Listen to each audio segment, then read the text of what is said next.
Hello student, welcome to my YouTube channel math sir.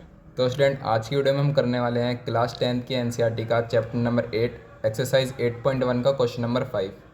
Question number 5 में हमें दिया गया है sec theta is equals to 13/12, then calculate all other trigonometric ratios. यानी हमको सेक की वैल्यू दे रखी है और हमें सारे ट्रिग्नोमेट्रिक रेशोज़ निकालने हैं। मतलब sine theta, cos theta, tan theta, ये हमको सब निकालने हैं, सिर्फ हमको सेक थीटा गिवन है।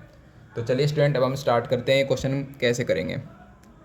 तो सॉल्यूशन हमको गिवन है sec theta is equals to 13/12। अब पहले हम ये देख लेते हैं कि सेक थीटा होता क्या है। पंडित बद्री प्रसाद हर हर भोले।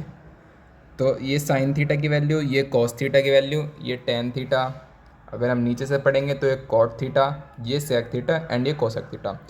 तो हमको सेक थीटा गिवन है हाइपोटेनस अपॉन बेस। तो सेक थीटा की वैल्यू हो गई हमारी हाइपोटेनस अपॉन बेस। तो सेक थीटा होता है हमारा हाइपोटेनस अपॉन बेस। अब हमको दो साइड गिवन है राइट एंगल ट्राइंगल की, अब हमको थर्ड साइड निकाल लेनी है। तो हम पहले एक राइट एंगल ट्राइंगल ड्रॉ कर लेते हैं। Right angle triangle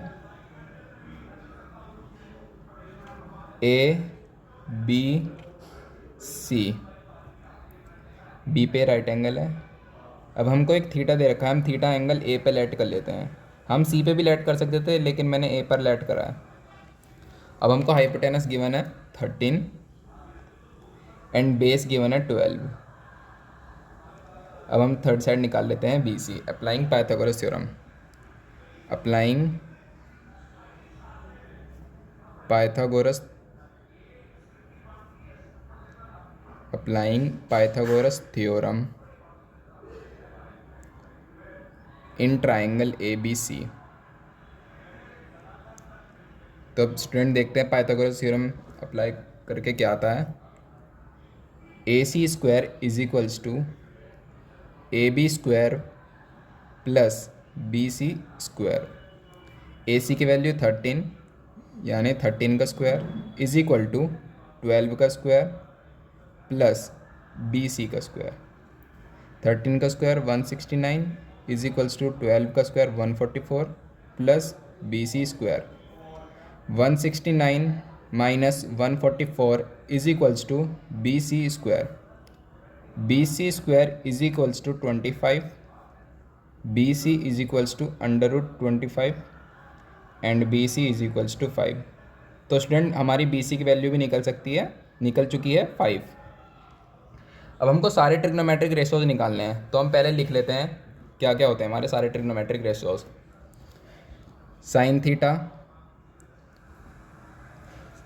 sine theta क्या होता है हमारा, साइन थीटा होता है हमारा परपेंडिकुलर अपॉन हाइपोटेनस। तो हम यहाँ लिख लेते हैं परपेंडिकुलर अपॉन हाइपोटेनस। अगला होता है हमारा कॉस थीटा।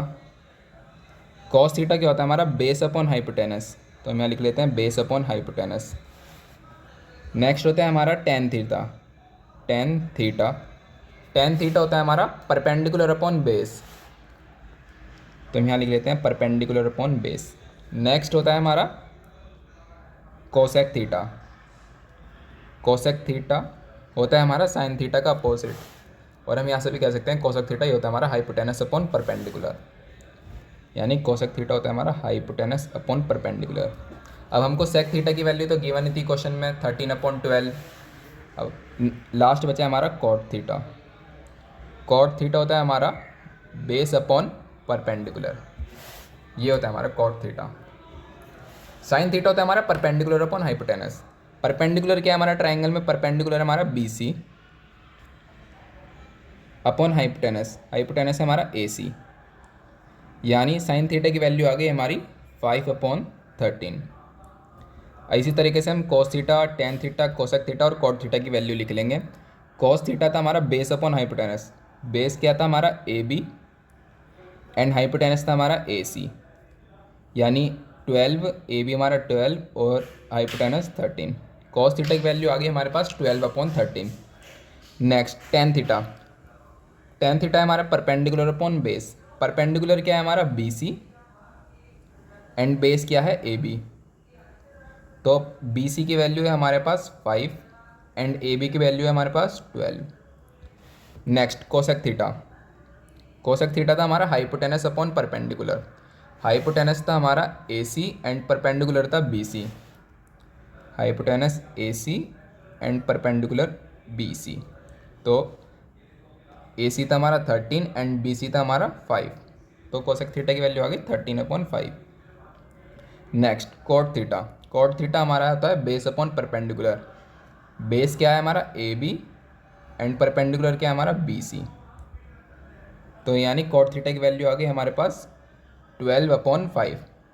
तो ये हमारी सारी ट्रिग्नोमेट्रिक रेशोज निकल चुके हैं जो हमको क्वेश्चन में बोला गया था कि calculate all other trigonometric ratios. हमको सेक थीटा गिवन था, हमने साइन थीटा निकाल लिया, कॉस थीटा निकाल लिया, टेन थीटा निकाल लिया, कोसेक थीटा निकाल लिया एंड कॉट थीटा निकाल लिया। ये हमारे सारे ट्रिग्नोमेट्रिक रेशोज निकल चुके हैं। आई होप आपको आज की वीडियो में सब कुछ समझ आया होगा। अगर फिर भी आपको कुछ समझ नहीं आया, कुछ डाउट रह गया, तो आप कमेंट बॉक्स में अपना डाउट पूछ सकते हैं, मैं आपको ज़रूर रिप्लाई करूँगा। और अगर आप मेरे चैनल पर नए हो तो प्लीज़ मेरे चैनल को सब्सक्राइब करें और मेरी वीडियो को लाइक करें और शेयर करें। Thank you.